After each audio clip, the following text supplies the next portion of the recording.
മുഴപ്പിലങ്ങാട് സൂരജ് വധക്കേസിൽ കോടതി കുറ്റക്കാരനെന്ന് കണ്ടെത്തിയ പ്രതിക്ക് അഭിവാദ്യവുമായി മുൻ പബ്ലിക് പ്രോസിക്യൂട്ടർ.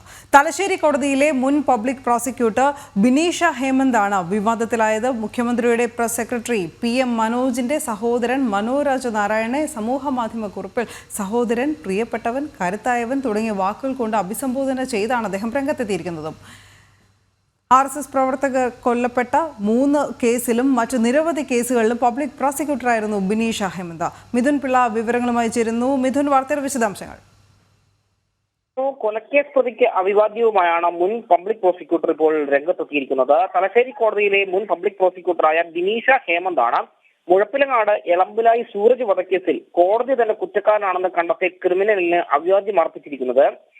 അതേസമയം ഈ ബിനീഷ പബ്ലിക് പ്രോസിക്യൂട്ടർ ആയിരുന്ന കേസുകളിൽ നിഷ്പക്ഷമായാണോ പ്രവർത്തിച്ചിരുന്നത് എന്ന ഒരു സംശയം ഇപ്പോൾ ഉയരുന്നതാണ് പ്രധാനമായും സംശയം ഉയർന്നിരിക്കുന്നത്.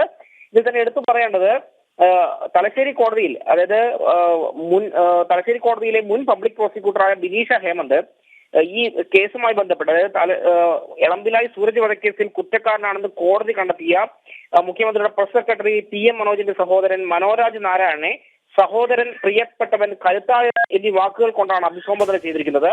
സഖാവെ ഇന്നല്ലെങ്കിൽ എപ്പോഴാണ് പോസ്റ്റ് ചെയ്യുക എന്ന അടിക്കുറിപ്പോടാണ് മനോരാജ് നാരായണന്റെ ഫോട്ടോ സഹിതമുള്ള കുറിപ്പ് ബിനീഷ സാമൂഹ്യ മാധ്യമങ്ങളിൽ പങ്കുവച്ചിരിക്കുന്നത്.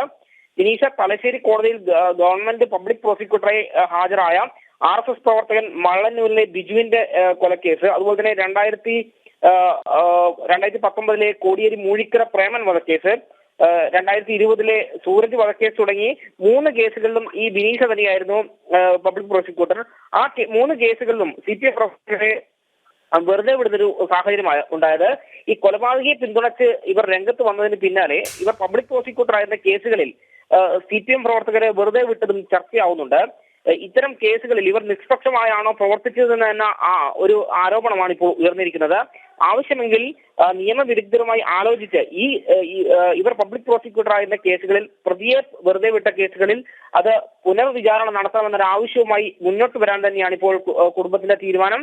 ഏതായാലും ഈ Facebook പോസ്റ്റ് ഇപ്പോൾ വലിയ ചർച്ചയായിട്ടുണ്ട്. ശരി.